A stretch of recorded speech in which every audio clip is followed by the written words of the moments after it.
সর্বভারতীয় তৃণমূল কংগ্রেসের সভানেত্রী শ্রীমতী মমতা বন্দ্যোপাধ্যায় আজকে তিনি ঘোষণা করেছেন বাংলায় ৪২টি আসনের ভোটের জন্য লোকসভা প্রার্থী ঘোষণা করলেন। সেখানে আমাকে বিষ্ণুপুর লোকসভা কেন্দ্র থেকে প্রার্থী করার জন্য আমি আমার প্রিয় সভানেত্রীকে শ্রদ্ধা নমস্কার অভিনন্দন জ্ঞাপন করি। উনি যে দায়িত্বভার আমাকে দিয়েছেন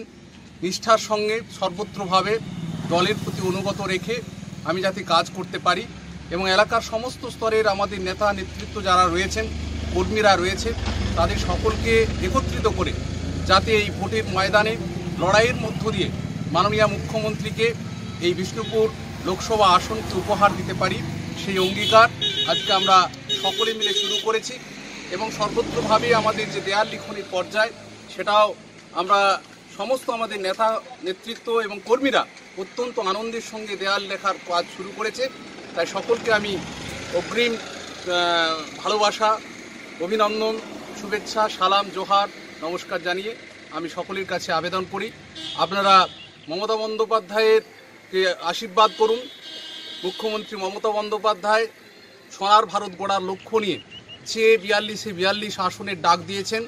আমরা যেন বাংলা থেকে মাননীয় মুখ্যমন্ত্রীকে মমতা বন্দ্যোপাধ্যায়কে এই ৪২টি আসন যাতে উপহার দিতে পারি সেই অঙ্গীকার আজকে আমরা সকলে শপথ গ্রহণ করলাম। তৃণমূল কংগ্রেস বিষ্ণুপুর লোকসভা নির্বাচনে তৃণমূল কংগ্রেস মনোনীত প্রার্থী শ্যামল সাঁতরা বিষ্ণুপুর লোকসভা নির্বাচনে তৃণমূল কংগ্রেস মনোনীত প্রার্থী শ্যামল সাঁতরা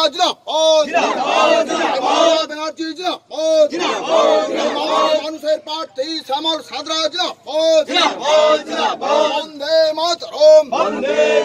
উন্নয়নের কারিগর মমতা ব্যানার্জি, এলাকার উন্নয়নের কারিগর শ্যামল সাঁতরা মানুষ বন্দে মাতরম, তৃণমূল কংগ্রেস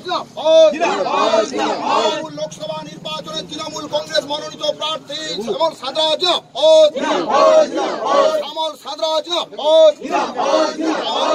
প্রার্থী শ্যামল সাঁতরা বিষ্ণুপুর লোকসভা নির্বাচনে তৃণমূল কংগ্রেস মনোনীত প্রার্থী শ্যামল সাঁতরা মানুষের প্রার্থী শ্যামল সাঁতরা তৃণমূল কংগ্রেস